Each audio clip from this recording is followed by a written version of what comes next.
Hey there, Clashers. Welcome to another episode of Clash with Quant. This is going to be a Rage and War top 4. Let's go right ahead and get into the attacks. First one is going to be loading against this guy. I haven't watched his attacks in a while, so I'm just going to kind of improvise right now. This base. There's a hole in the base, so he's going to go ahead and use a giant to lure the clan castle. Not only did he lure the clan castle, but he got one of the skeleton traps out of the way. He's going to take all of those troops to the bottom corner, and then he's going to eradicate them. Use a couple of archers to group them up where he wants them to be grouped up. Well, he gave up on the archers, and he goes ahead and drops the poison. Now he does the archer to get those skeletons in the middle of the poison. The wizard's going to go down. That dragon has been adequately torn apart. Drops a couple of wizards, a couple of archers, and they go ahead and finish off that dragon. So he drops another giant in the center of that base just to see if there was a giant bomb there. No giant bomb. Then he's going to start on the bottom. A 3 golem spread. Look at that. Look how nice that spread is. It's really wide. That way, his troops behind them, the wizards and the P.E.K.K.A.s, are not being targeted by any defenses. That is such a good spread on the golem. So when you're scouting bases, make sure that golem spread on your kill squad or right when you start attacking is wide enough that there's a large effect where all of the defenses are hitting the golems and nothing behind them. So Ray didn't even use wall breakers. He goes ahead and uses a rage to get into that first layer of walls, drops another rage with a heal on top. He has a big cluster of troops right here, which could be good or bad. We'll see if there's any giant bombs that are going to take all those wizards out. But he does have his queen going up and around the other way. A couple of golemites are fortunately going in front of the queen, so they're going to take some of the damage, not only from the archer tower and the Tesla, but also the little skeletons that finally have been taken care of. Now I'm going to scroll out just a little bit. Everything on the bottom has been taken care of, so we're just working on the top half of this base. The queen gets caught up on that dark elixir storage, and she goes down. Still one large golem that's working its way up to the left-hand side right now, and it's going to be targeting the archer tower and the wizard tower as his P.E.K.K.A. and his king start targeting and tanking for the wizards behind. Now, a lot of times it's smart just to save a couple of wizards for the back end. I know it wasn't done on this raid, but if you save 1, 2, 3, 4, 5 wizards, that can help on the back end when you have these heavy troops that are doing damage, hitting walls, and taking defensive hits, and then bring wizards behind them so that they can take out anything over walls. Didn't need to do it on this raid, but it's something to think of in the future, so great job loading. Let's go ahead and take a look at the next attack. One thing I noticed is that this update, which the December 2005 update, the very infamous one of the features that has probably unfortunately resulted how long we're in the clouds when we're backing in and out of these replays. But here goes OP. He's taking on number 7. Let's go ahead and see how OP is going to take care of it. It's going to be a go-ho. I know it's a go-ho or ho-go. Yeah, wow, 28 hogs. Holy cow. All right, first things first, he just goes ahead and drops his golems. Look how wide those golems are. They're certainly taking both of the defenses out. A couple of wizards behind the golems. That lures the clan castle troops of the enemy. And he's going to go ahead and rage his queen. The queen is going to take out, the rest of the clan castle troops. But the enemy's clan castle has a lot of troops in there, and they took down that one golem right away. So maybe using one of those poisons would have been a good idea. I think OP said he forgot to use his poison during this attack. No problem. The kill squad went in and got the queen. That's really the primary purpose of the kill squad. So anything else is gravy. Look at all this gravy that he's getting. Another rage spell, so 2 rages. Interesting selection of spells, OP. 2 rages and 2 heals. He's going to go ahead and drop a heal right away. That's a lot of splash damage on that first group of hogs. Still has 17 hogs. You see how the first group of hogs is being targeted by many of the defenses. He sends in his second group of hogs right at the corner. And he's very careful with watching where his hogs are pathing. Oh, and he did drop a bunch of hogs up top at that point too. So almost all of his hogs are on the board. He started with 28 hogs. I bet you there's at least 23 hogs remaining right now, even though all those bombs have been detonated and they went through those defenses. Just 2 heals. That's all he needed to get through a majority of this base. Get that wizard tower down, and this this is over. Look at that. Just 2 Teslas. Oh, 2 more hogs still. So he had 25 hogs remaining. And it's clean up time. So, gosh, what a good attack, OP. That base stood no chance against this well-planned and well-executed Goho with 2 rages and 2 spells and no poisons.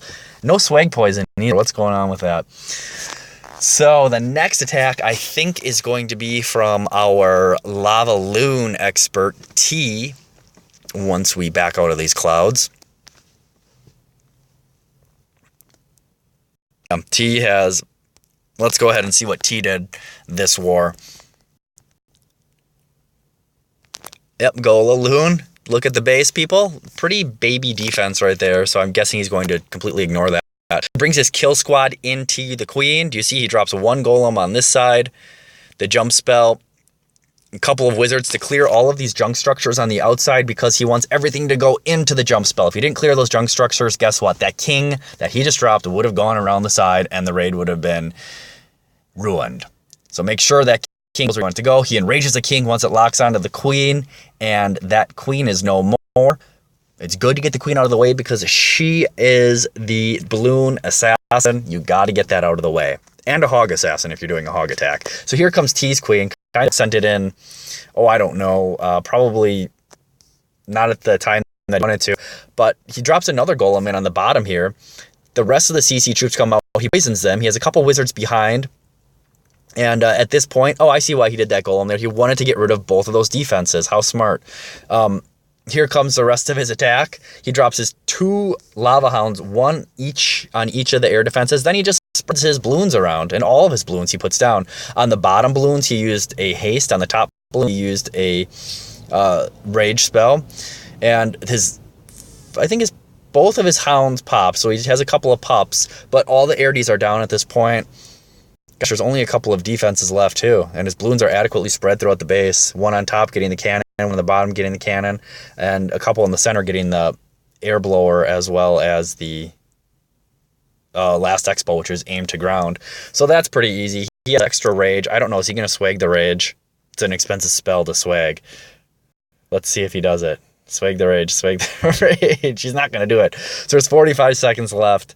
Gosh, he even brought goblins. How smart.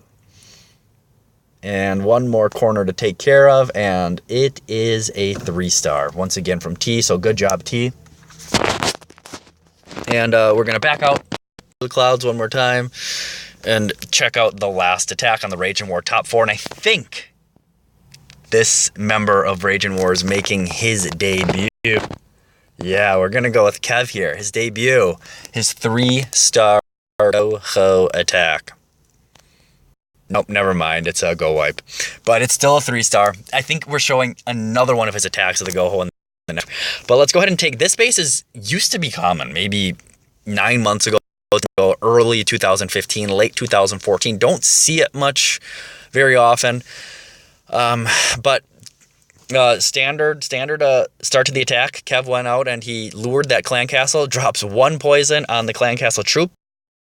There was possibly a wizard as well as a dragon. 1 poison. I'm pretty sure he's going to use the next poison. Yep. I mean, to be perfectly honest with you, this technique, we use it a lot in our clan now. And it's any strategy out of trying to kill the troops. I mean, it makes clan castles worthless, especially with the extra 30 seconds. I'd say a lot of the tension of lure and kill the clan castle troop against time and against getting your attack off it's gone. It's just not as stressful anymore. But Kev goes ahead and puts golem on each of these defenses, wraps his wizards really wide around the sides. You see that wide around all of his troops right up the gut with the jump spell. Couple of witches, couple of P.E.K.K.A.s, couple of wizards. He still has 10 wizards in that. 10 wizards still hanging out. He knows he's going to get his initial push of troops to the center. Look at that. That's 2 golems, 2 P.E.K.K.A.s, the king, a couple witches, and a couple wizards. That's all you need to get the town hall. Once that town hall is gone, I mean, that's your guaranteed almost 2-star, especially when you have 10 wizards in the bag and the king's ability to boot. So he even enrages them in the center. He probably did it for the heck of it. His troops are going to punch out of that center. So see what he does. Down his a couple of the wizards on the bottom. I think he probably would take that back because this cannon right here took some of those wizards out. But now he did what he wanted to do. His center troops broke through the back end of that enclosure. Then he drops the rest of his wizards while the troops that were the golems, the P.E.K.K.A.s, and the king, they're tanking for all those outside defenses, and you just bring some wizards on the backside, and boom, you have a tank and all of your kill squad troops remaining. Look at that. His king's going one way. It has its own little wizards and a golemite. The top has a P.E.K.K.A., a golemite, and a couple of wizards as well. I mean, that's all that's left is one cannon. That's it. I mean, that was well executed. That's the let's hold back-end wizards so I can get a 3-star attack. And that was 10 back-end wizards held. Very patient, very well executed. Kev. So that's it for this rendition of Rage in War Top 4. Thanks so much for watching. While you're here, click the like button, subscribe if you haven't done so. Leave some discussion about your Town Hall 9 attacks, and we'll see you next time.